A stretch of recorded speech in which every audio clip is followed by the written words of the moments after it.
So, dear President Kenyatta, President Faure from the Seychelles, and all of you distinguished heads of state, members, delegations who have gathered in New York this few days to look seriously at the challenge of climate change. This, as you know, is something that was talked about long ago, but the urgency of it was lost on all of us.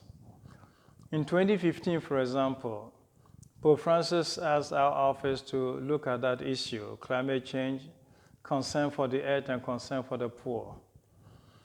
When he made public his intention to do a work like that, we did receive a lot of observations and comments, some even bold enough to say that if the Pope doing an encyclical is about to turn a lie into a doctrine, because he's going to be writing about this as a head of state.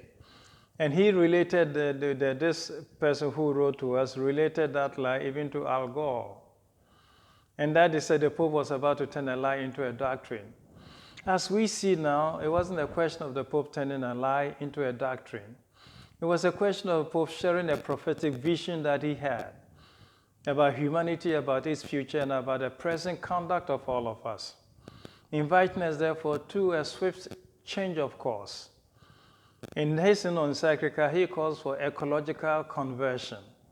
A strict change of course, that according to him, was what was necessary to continue, to guarantee our continued existence on this earth. Since then, several scientists have taken up the issue, have studied it, and properly United Nations, from the meeting in Rio to South Africa to Nairobi, and then you've made yourself a big protector of this vision of helping save the planet Earth. We know that there are skeptics. We know that there's those who do not still accept it. But lately, all over the world, our young people have come on the streets. They've skipped class. They've skipped whatever to come on the street to tell governments and their parents and elders, ensure for me and for my future a place where I can also live as you have done. So young people now are calling us to a real serious sense of intergenerational solidarity, and to use the resources of the world in such a way that there will be something for them, or there will be an earth, a home for them also to live on. It's the young people telling us this. So wisdom comes from the aged, but in this case, it's also coming from the young and the children. So our team is trying to fashion a hearing for all of that and see what they're telling us. It should not be just a news item to talk about extreme weather patterns and how sea levels have risen, and how a visit to in the Pacific Islands would have somebody show you a tree standing in the sea where the land used to be, and all of those make news items, and we're used to hearing them all. What we now need to get used to hearing are concrete actions to stop all of this or make this come to an end, to ensure a future for our world and for its children. We've seen a lot of forests on fire, and everybody knows.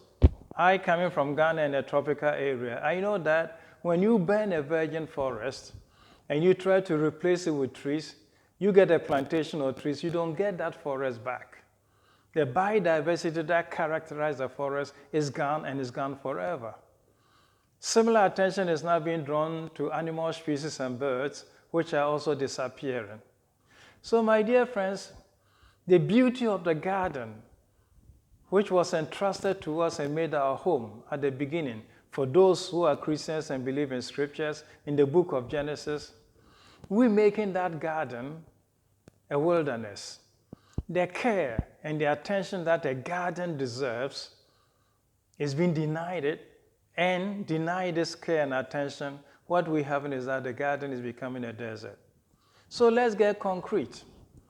And let's get concrete means for me, for example, that it should not be simple rhetoric telling the Amazon and the president of Brazil not to destroy the forest or to maintain everything.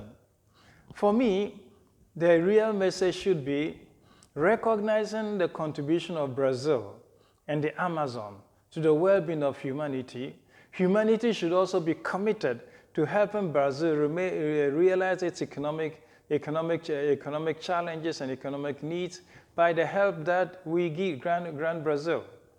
We, as it were, are telling Brazil, keep the Amazon for us, and we give you, in turn, something that would enable you to keep the Amazon for us. It should not be simple rhetoric. It should not simply say, Brazil, don't do this and don't do this. We should be more concrete. And more concrete means, for example, that we, here from the Vatican, are looking at alternative ways of provoking rainfall, introducing humidity in dry, arid areas, even in Brazil itself, the semi-aridose area, in Angola, in several other countries. The technology is there. So my dear friend, let us use it to ensure that our children will have a home, that we live unto our children not a wilderness, but a home. Let us use the various technological methods available at our disposal to ensure that the earth continues to be a garden for all ages, for humanity, whenever it comes to live in this home that God has created for us.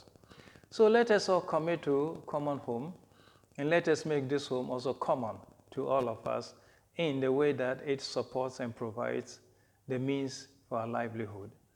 I'd like to thank you, encourage you, and do pray seriously for all of you gathered in New York, that you get committed to all of this, driven by the seriousness of it, and so that we begin now to see, a tip of a turning back. We may be on the precipice, but we don't need to fall over. We can turn back and do the type of thing that enables us to ensure the well-being of the earth. May God bless you. May God bless your deliberations. But most importantly, may God bless the decisions and the commitments that you make at this meeting. Thank you.